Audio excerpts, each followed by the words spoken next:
Озеро Култубан находится в 10 километрах от Сибая и является одним из любимых зон отдыха не только для купальщиков, но и для рыбаков. Только в последние годы именно с рыбной ловлей здесь возникли споры среди жителей района и горожан с арендатором озера Василием Терешиным.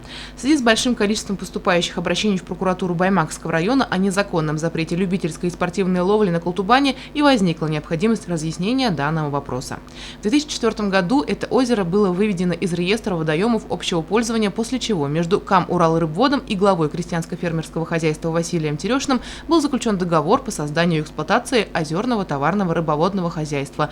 С 2006 года в соответствии с законодательством озеро Култубан находится в аренде КФХ «Терешин» сроком на 25 лет, то есть до 2031 года. Мы занимаемся разведением рыб таких как карп, толстолоб, белый амур, пелеть, пилчер завозим.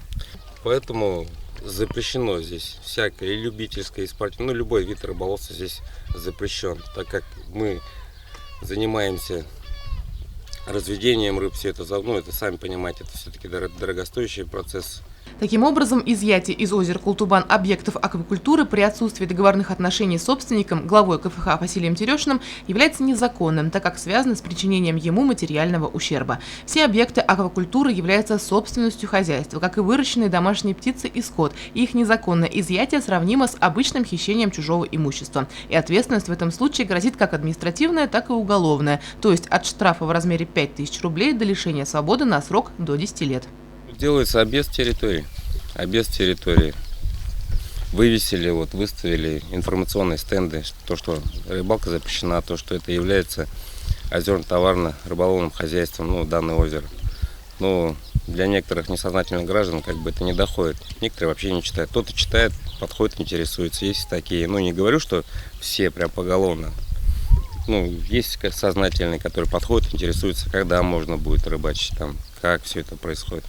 А некоторые откровенно грубят. Мы здесь рыбачили, рыбачим и будем рыбачить. И никто нам не запретит. Иногда бывают угрозы. Всякое, в общем, бывает. Если, например, я хочу порыбачить, приехал к вам, что мне для этого нужно? Порыбачить у вас здесь не получится. Даже на платной основе? Даже на платной основе. Запрещено. Отметим, что согласно закону и купаться на озере Култубан запрещено, так как оно, напомним, находится в личной собственности. Но уж здесь глава КФХ Василий Терешин пошел на уступки. Где-то ж надо людям поплавать и позагорать. А вот что касается рыбалки, сматывайте удочки, господа, и ищите другое рыбное место. И, по крайней мере, там вас точно не заклюют. Елена Афанасьева, Дамир Хайбуль, Любовь Карпова, телекомпания СТВ.